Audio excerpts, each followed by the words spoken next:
Welcome to A Home and Healing for Every Child. I'm your host, Melissa. This season, we're speaking with foster and kinship carers, guardians and adoptive parents, sharing honest conversations about what it really means to open your home and support children and young people in care. Caring for kids is meaningful and rewarding work, but it can also be complex and challenging. This podcast exists to bring carers together through real-life advice and lived experience. Whether you're just starting out or have been a carer for years, this space is for you. Let's dive in. Hello, Corinne. Thank you very much for joining us today. I'm very much looking forward to hearing all about your fostering experience. So to kick us off, I'm actually wondering about your life before you became a foster carer. What was it like and what made you take that step to become a foster carer? Thanks. Hi, Melissa. Lovely to be here. Thank you for having me on. So my husband and I guess typical, dual income household, live close to the city, love going out to restaurants. We have a lot of family and niece and nephews, so always spending time with them. But having a foster child, we just did what we wanted essentially and didn't really have to think about anyone else and could make plans at the drop of the hat, go away, lots of camping trips. So life was fun. But we always did long to have our own family. Yes. So life now is perhaps a little different. What really changed your mind? I completely understand, wanting to create your own family, but what made you go down the path of foster care? Yeah. So we got married in 2021.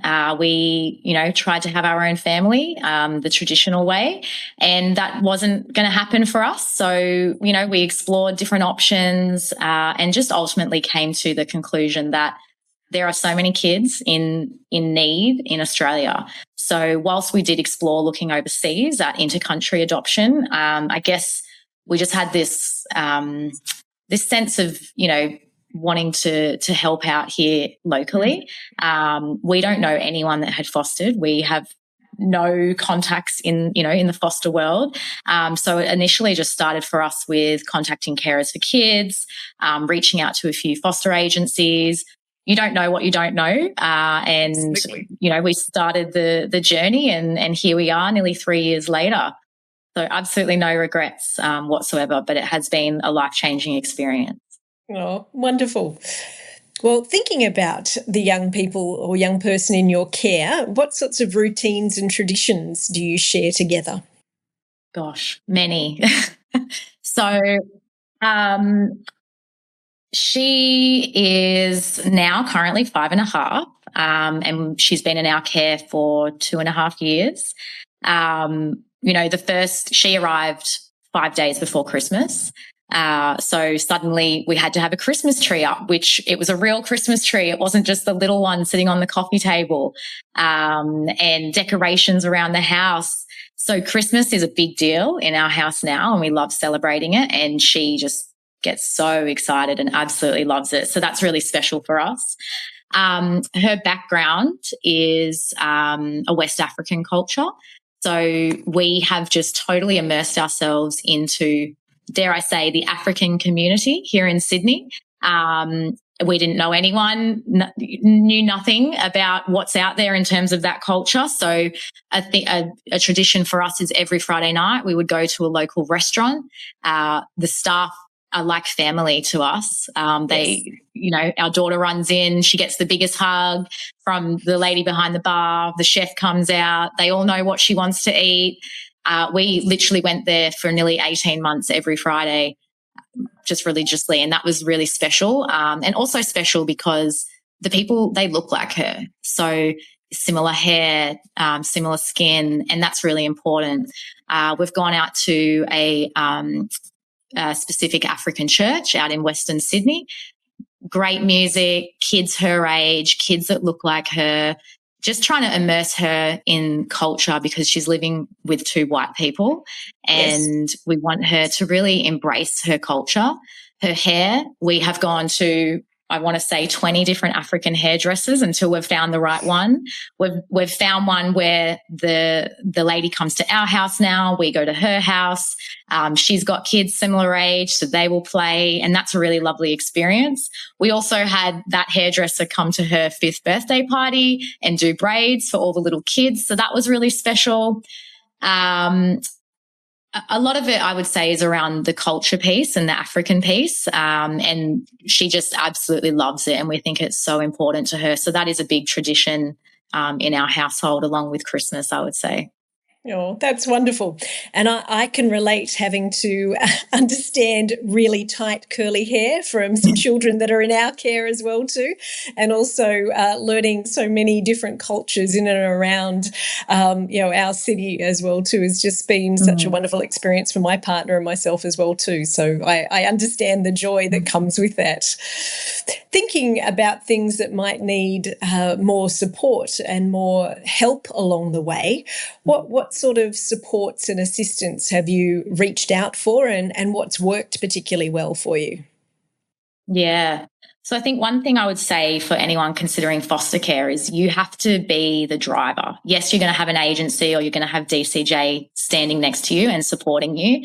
But if I look at our situation, we had a child turn up 5 days before Christmas. She had been in the system for 15 months and she hadn't received any services or support. Now, she didn't speak. She barely walked. It was just heartbreaking to be quite frank. So I took it upon myself. I contacted every speech therapist in Sydney. It didn't matter if I needed to drive an hour away. She needed speech therapy. How can a 3.5-year-old not be speaking? That was just mind-blowing, to me. So I had a speech therapist here on the 27th of December, and we cut our Christmas plans short and we drove back to Sydney to ensure that we could attend that consultation. Since then, we've had the same speech therapist. They come to the house and we have lent on them heavily, and that lady has just been amazing. She has, absolutely changed, our child's life, and it's also been a really great support for us having those sessions at home so that we can actually hear and understand what we should be working on, as homework per se.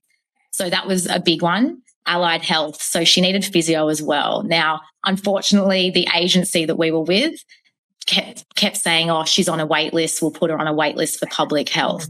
That's fine. But this is a child that had already been in care for 15 months.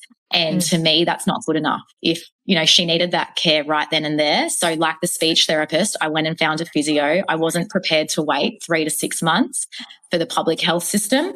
And I guess we were just fortunate that we could, cover those costs because the NGO wouldn't, unfortunately. But again, early intervention, I then learnt all about NDIS. I've, never had any interaction with NDIS, but I did that application myself. I submitted that myself behind the agency's back because they were not supportive. And it got through, and now we've had NDIS. This is her second year of having it. So it allows her to, receive all the early intervention supports that she needs. So we now see physio, OT, speech therapy, psychology, all of these things that I just think are so important. And it really is, the younger that the kids can start, the better, because she is just absolutely thriving at the moment. That's awesome. And pretty much answers my next question of what moments are you most proud of. It sounds like there's many within what you just said, but any other moments that you'd like to highlight or how you celebrate them, things like that? So, we're just so proud of her for, I hate using the word resilient because I just don't think a child in care should be labelled as resilient, but she is, for lack of a better word, she takes everything in her stride. She came to us with 2 garbage bags. They were her belongings, clothes that didn't fit her. She slept in bed that night. The next day she just got on with it. She just embraced it. We're 2 total strangers and she's just this happy child and just wanted to be loved. And, I'm proud of her for, just putting herself out there and just going with the flow. And now she's so comfortable. She pushes back on things and, if she's not happy, But she's just an amazing child, and to see her grow and flourish, it just brings us so much joy. Oh, how wonderful.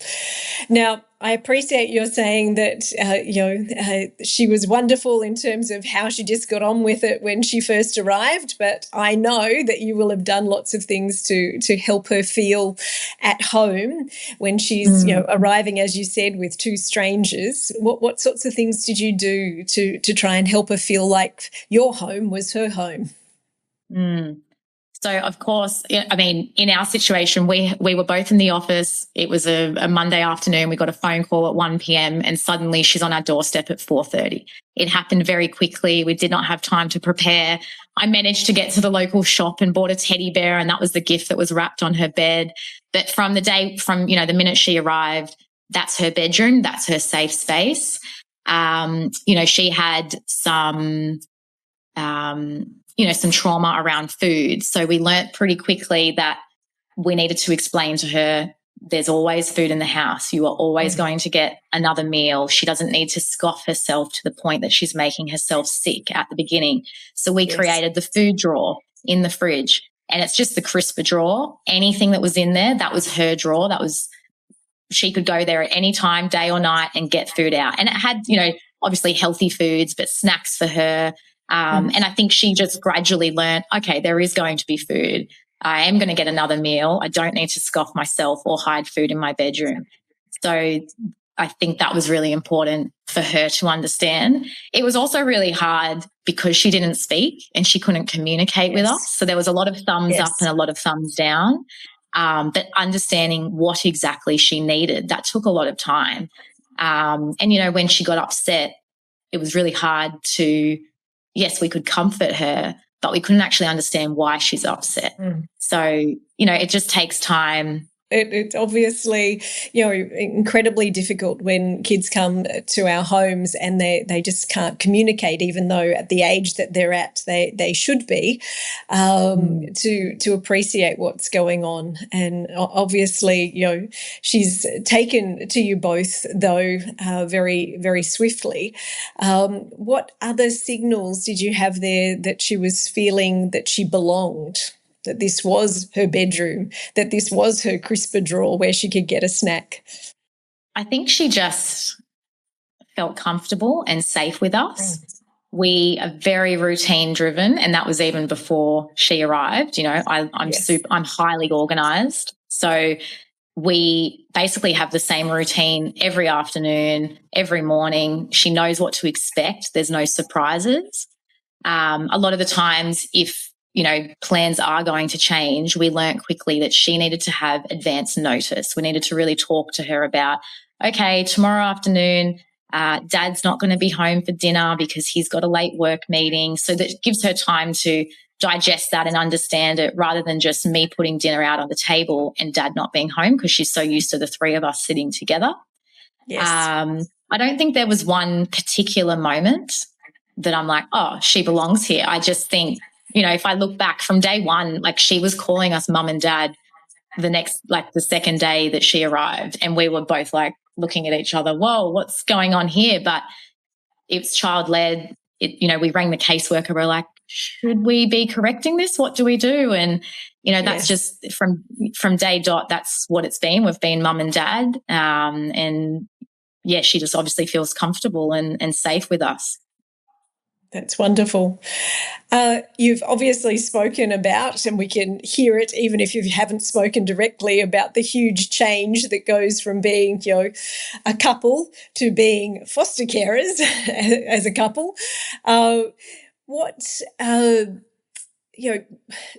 At what point did you realise life has really completely changed? And what have you done to try and support each other with those changes? I think the first few months were just the honeymoon period. I obviously was fortunate enough that I got maternity leave with work, so I was able to stop working immediately and just hang out with her, build that relationship. We would often get the train into the city and do activities and meet Dad, for lunch, or drop him off and do those sorts of things. That was very much the honeymoon period.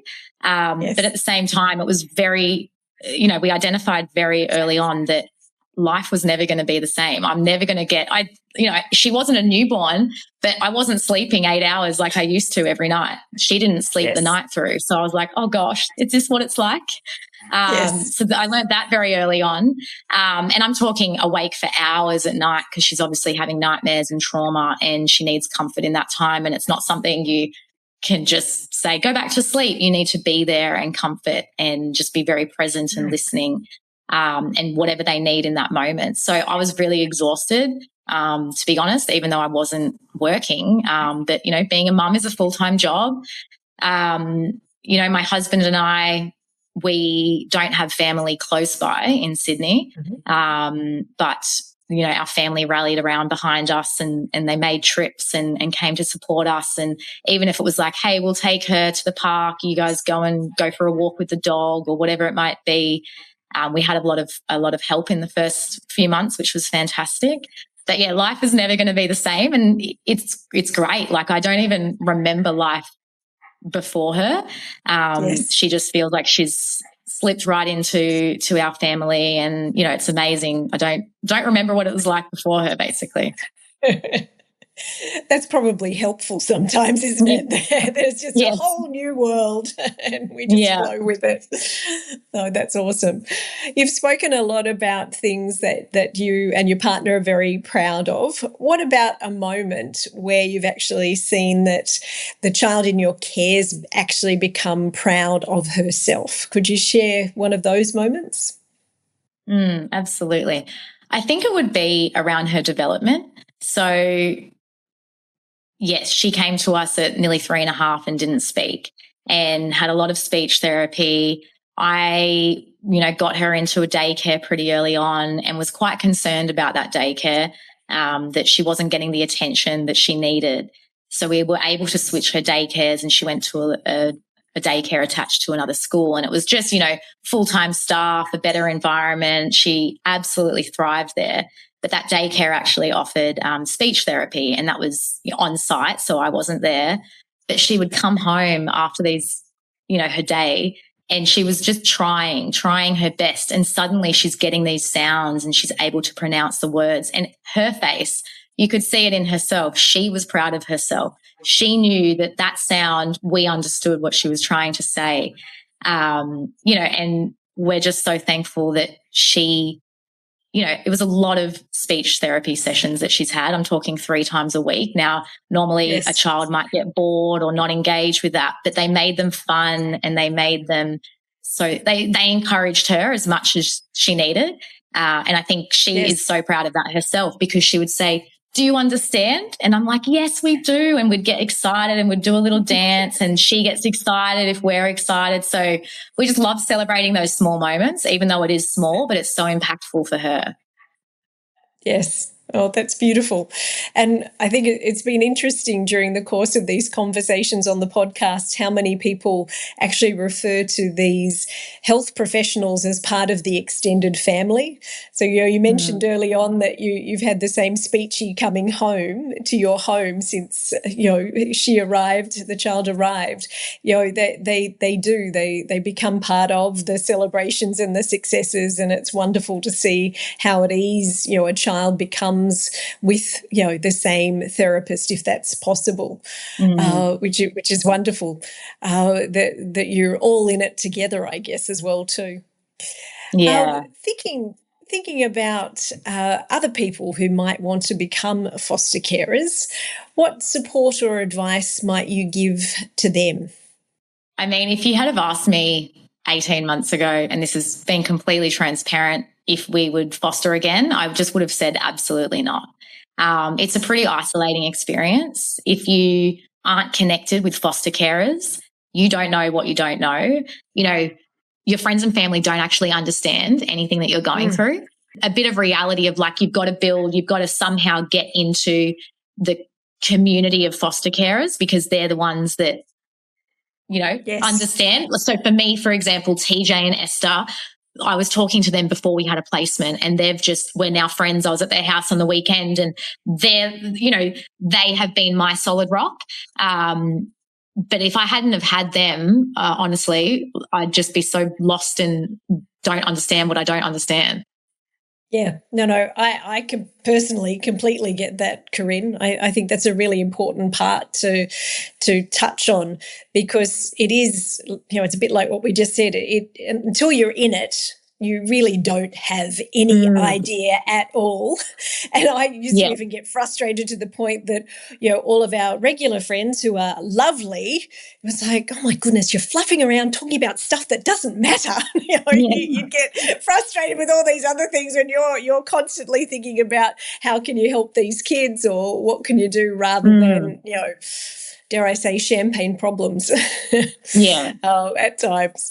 But, I think that's a really good point to share. And I think, saying that you had a contact to begin with is really helpful as well too, to make sure, again, you can advocate for yourself and be put in contact with other people.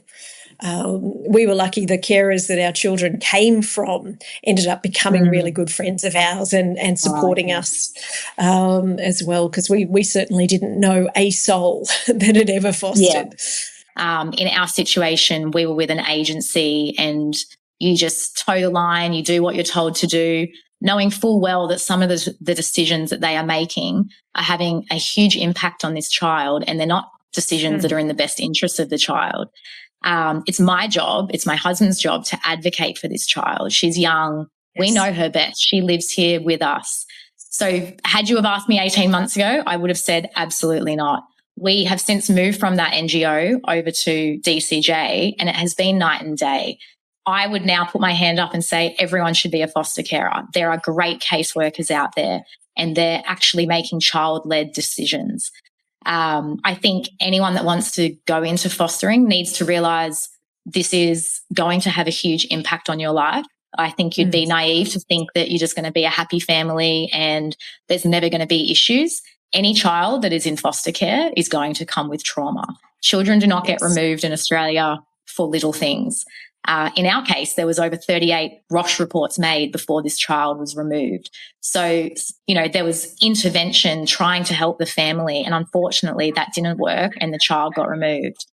So, you're going to be dealing with birth family. In our case, we have a fantastic relationship with birth family, and it hasn't been an easy road to get there. We've had our ups and downs, but it's amazing now that we just have such a great relationship, and the child can see that. And then that makes those visits easy and not stressful, and everyone is happy. But it's been challenging to get there because you've got these birth family that love their kids so dearly, and they've been removed, and it's a really difficult thing to then see a couple like myself raising their child. That's their child. So I think just having a bit of reality of it's going to be a tough and long road, and you need to be there. I'm kind of grasping and navigating at the moment the issue of working, and I am back at work, and she started kindergarten this year, and I now need to start going back into the office, and the lifestyle change of, well, that means she can't do that activity, or it means I have to put her in OSH, or I have to skip walking her to school. And that's something we love doing together. We walk to school, we take the dog, it's that special time. So just having a bit of a reality of what does it look like? You need to be there for the child. They really need you. They need to build that bond and attachment. And I think it might not be the right time for some people, and that's okay, but it may never be the right time, and you don't know the cards you'll be dealt. But I think one of the biggest pieces of advice that I would give is just you have to advocate for this child, and your agency may not like it, and that's okay. At the end of the day, your job is to protect and care for this child. So if you're someone that is, timid and not going to stand up and just do things that may not be in the child's best interest, then maybe fostering isn't for you. But if you're passionate about changing a child's life, then definitely you can do this. Anyone can do this. And in our case with DCJ, we now have the support that we should have had years ago. And this child is getting the support from a caseworker that they should have had years ago. So there are great caseworkers out there. We've hit the jackpot going to DCJ.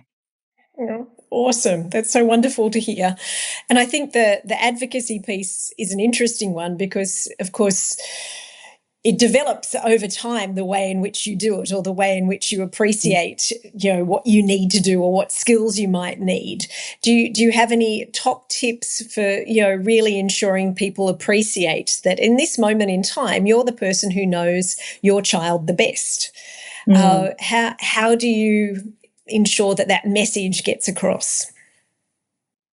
I mean, for me, I'm a record keeper. So from day one, I was writing a diary note every single night. I've got 2 full books of handwritten diary notes. And then I thought, this is silly. Why am I not using a computer and Google Drive?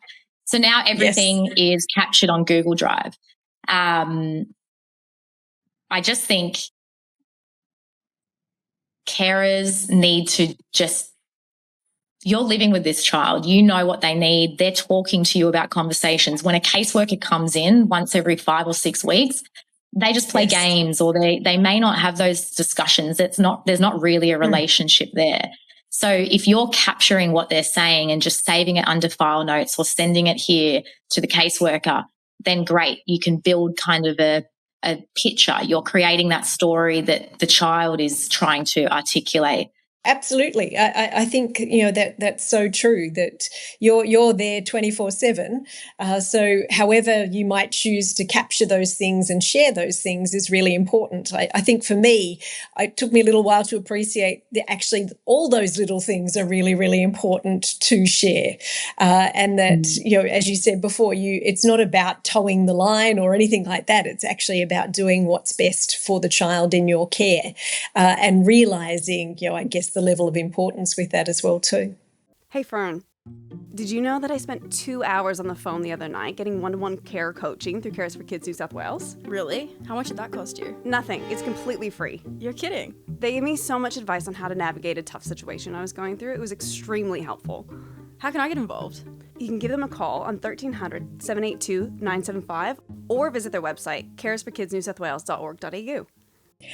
Corinne, you mentioned that you had quite a different lifestyle before you had a child in your care, that you were both working, and then obviously you suddenly had a child come into care. It was great that you were able to have maternity leave, and we've heard about how you were then, trying to navigate going back to work. How has that changed where you thought you'd be personally in your life, though?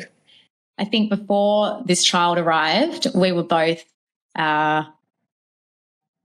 career-driven, ambitious, and, I was trying to climb the corporate ladder. My background is in HR, so I've, worked for some amazing companies, but they've been full-on roles. So quickly, whilst on maternity leave, I realised I wasn't going to be able to go back to what I was doing beforehand. They were long days. They were global companies. I'm talking 6 a.m. calls one day and 10, 11 p.m. calls the other day to connect with colleagues overseas.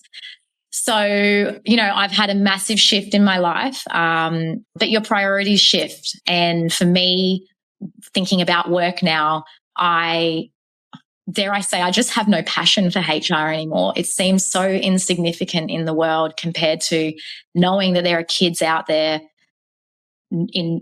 not in homes and not in loving homes, or in homes that aren't safe.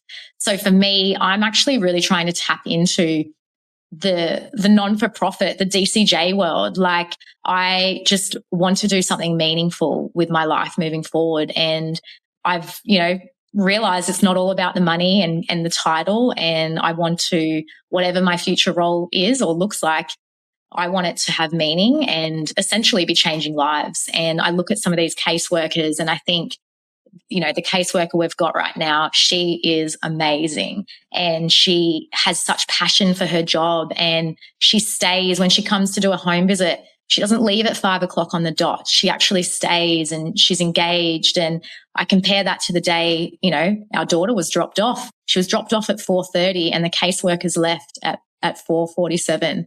They're like, oh, we got to go. So that was 15 minutes of like, hey, here's a child, and us asking, well, what time does she go to bed? What does she have for dinner? And them essentially saying, oh, I've got to go.